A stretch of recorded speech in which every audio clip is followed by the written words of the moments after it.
Zee 24 तास एक पाऊल पुढे. हे टॉल्स्टॉय किंवा नंतरच्या लोकांनी नंतर सांगितलेलं नाही, पण तेच रूपांतर, बरोबर आहे, ते भाषांतर जगापर्यंत पोहोचण्याकरता आपली भाषांतर किंवा ती झालेली नाहीयेत. जसं उल्हास दादा आपण वेळेची मर्यादा पाळून या कार्यक्रमाचा शेवट करताना फक्त दोघांकडे क्विकली मला जायचंय, अगदी थोडक्यात मला जायचंय महेश म्हात्रे यांच्याकडे. महेश म्हात्रे, मला तुम्ही सांगा, राजकीय नेत्याच्या हस्तक्षेपामुळे साहित्य संमेलनाच्या मूळ हेतूला धोका लागतोय का? मी याआधी सुद्धा सांगितलं की राजकीय नेत्यांचे पैसे जर साहित्य संमेलनाला हवे असतील तर त्यांनी राजकारण्यांना सुद्धा स्वीकारलं पाहिजे. त्यांना जर एखाद्या राजकीय नेत्याविरुद्ध किंवा एखाद्या राजकारणाविरुद्ध त्यांच्या मनामध्ये जर असंतोष असेल किंवा त्यांना त्याबद्दल व्यक्त व्हायचं असेल तर त्यांनी उत्तम साहित्यिक कलाकृती निर्माण करावी त्या राजकीय व्यक्तिमत्वाविरुद्ध किंवा राजकीय पक्षाविरुद्ध. मला सांगा, गेल्या 10 वर्षामध्ये अशी एखादी सक्षम राजकीय कादंबरी आमच्या समोर आली काय, किंवा एखादा असं राजकीय पुस्तक आलेलं आहे की ज्यामुळे संपूर्ण महाराष्ट्र ढवळून जावा?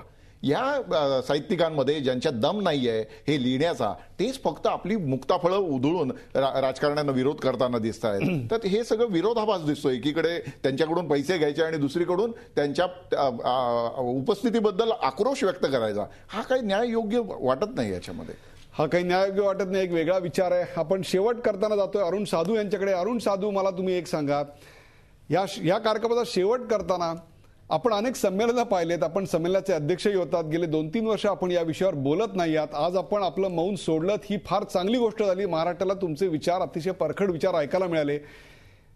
अशा प्रकारचे वाद टाळण्याकरता महाराष्ट्र साहित्य परिषदेनं पुढाकार घेऊन साहित्यिकांना त्यांची जागा जशी दाखवायची तशीच ती राजकारण्यांनाही दाखवली पाहिजे. तो कणखरपणा साहित्य परिषदेनं घ्यायला नको का? मुख्य मुद्दा हा साहित्य संस्थांचा. मघाची यादी तुम्ही सांगितली, ते जे वाद झाले ते साहित्यिकांनी स्वतः निर्माण केलेले नाहीत, तर इतरांनी, इतर राजकीय संस्थांनी किंवा निम्न राजकीय संस्थांनी किंवा साहित्य संस्थांनी निर्माण केलेले वाद आहेत. ही गोष्ट खरी आहे.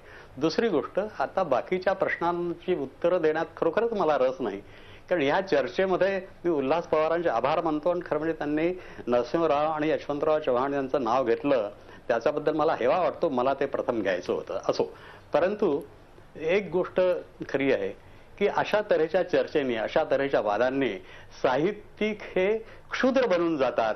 आणि खरोखर आपण पूर्वी मला पत्रकार असल्याचा अभिमान वाटत असे, नंतर शेवटी मला तो अभिमान माझा गेला आणि सांगण्याची लाज वाटत असे. तशी आता महाराष्ट्रामध्ये मी साहित्यिक आहे, कादंबरीकार आहे असं सांगण्याची लाज वाटेल की काय, असा आजचा वादविवाद झालेला आहे. त्यामुळे आता त्याला मला काही उत्तर नाही तुमच्या प्रश्नाला, आणि मी अगदी निरुत्तर झालोय. आणि तुम्ही म्हटलं त्याप्रमाणे यापुढे अधिक या वादावर मी इतरत्र देखील बोलणार नाहीये. धन्यवाद. एक प्रकारची उद्विग्नता आता अरुण साधू यांनी व्यक्त केली. आपण पाहिलेलं आहे की साहित्य संमेलन आणि वाद ही एक प्रकारची आता परंपराच चालू झालेली आहे. या अपरांताच्या भूमीमध्ये आपण पाहिलं की हे वाद निर्माण झालेत. आपण रोखठोक प्रश्न विचारला होता, राजकीय नेत्यांच्या हस्तक्षेपामुळे साहित्य संमेलनाच्या मूळ हेतूला धोका पोहोचतोय का? बघूया जनतेचा कौल काय आहे. 71% लोक म्हणताय होय, अशा प्रकारच्या भूमिकेमुळं, हस्तक्षेपामुळं हेतूला धोका पोहोचतोय. तर 28% लोक म्हणतायत अशा प्रकारचा धोका पोहोचत नाही. एकूणच राजकीय हस्तक्षेपाला जनतेचा असलेला विरोध आपल्याला दिसतोय. प्रेक्षक, आपण पाहिलं अपरांताच्या या भूमीत मला असं वाटतं एकूणच परशुरामाची अडचण झालेली दिसते. मग ते परशुराम उपरकर असोत अथवा पुराणातले परशुराम. या निमित्तानं अपरांतात हे सर्व वाद मिटावेत आणि साहित्याचा प्रसार व्हावा. चिपळूणच्या साहित्य संमेलनाला झी 24 तासच्या सर्व परिवारातर्फे हार्दिक शुभेच्छा. आणि या इथे रसिकांचा आनंद द्विगुणित व्हावा याच इच्छेसह आपल्या सर्वांची रजा घेतो.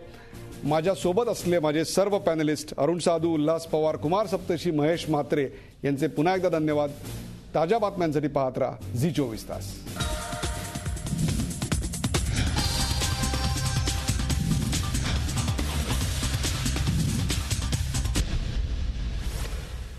झी 24 तास एक पाऊल पुढे.